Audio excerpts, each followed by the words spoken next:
Alors en quelques mots, donc, je m'appelle Catherine Lozach, j'ai plusieurs casquettes parce que je suis journaliste rédactrice au Télégramme et puis depuis 2015 je suis élue à ce qu'on appelle la commission de première instance et l'année dernière j'étais présidente de cette fameuse commission de la carte qui a une présidence en alternance.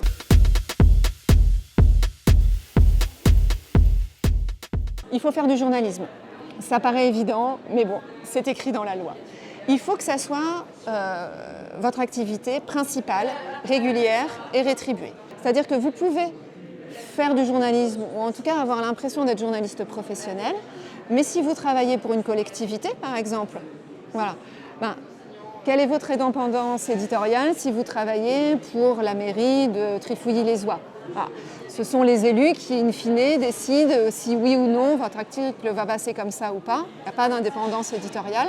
Donc, vous avez l'impression de faire du journalisme, mais vous n'entrez pas dans le cadre du journaliste professionnel en France tel que défini par la loi. Donc voilà les critères pour obtenir la carte de presse, en sachant que pour avoir, pour la première carte de presse, une notion de la régularité, il faut pouvoir donner 3 bulletins de salaire consécutifs qui montrent que voilà, c'est vraiment votre activité professionnelle.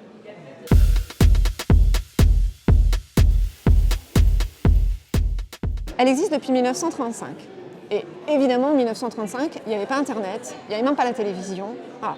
Donc évidemment, les journalistes qui avaient une carte ne ressemblent pas aux journalistes qui ont une carte aujourd'hui.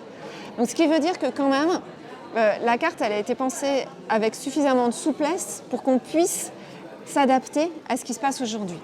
Et nous, aujourd'hui, clairement, on donne des cartes à des gens qui travaillent pour des podcasts, à des gens qui travaillent sur des chaînes YouTube. Ce qui compte, c'est de faire du journalisme et dans le cadre légal qui est un petit peu autour de notre écosystème journalistique. On évolue en même temps que les métiers du journalisme.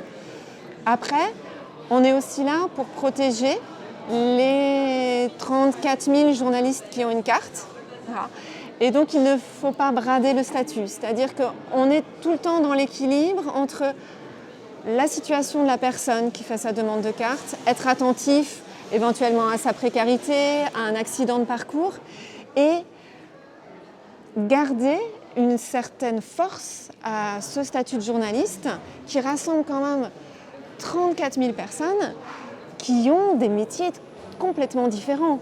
Entre un journaliste reporter d'images qui va aller à l'étranger et un SR qui travaille dans un quotidien régional, ils ont la même carte et ils font 2 métiers totalement différents.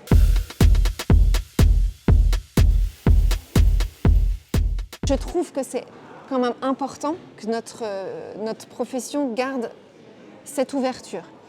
Après, c'est la CEJ qui a lancé les états généraux et qui a lancé cette idée de carte, donc c'est elle qui l'amène jusqu'au bout. Je crois que votre école est en cours de demande d'agrément aussi, donc voilà.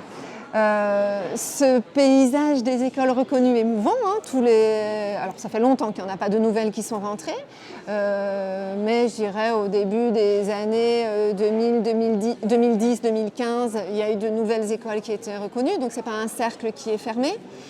Donc voilà, je pense que c'est peut-être à vous de porter aussi cette parole pour faire reconnaître votre école et de discuter avec les étudiants des écoles qui ont participé aux états généraux, de savoir voilà, comment rentrer éventuellement dans ce cercle, sur cette carte d'étudiants en journalisme, en tout cas de voir comment construire quelque chose de façon collective, ensemble, en élargissant le plus possible cette initiative. Mais au total, il y a quasiment 98% des nouveaux journalistes qui ont un diplôme d'études supérieures. Voilà. Donc il y a sûrement quelque chose à faire dans ces 50% formés.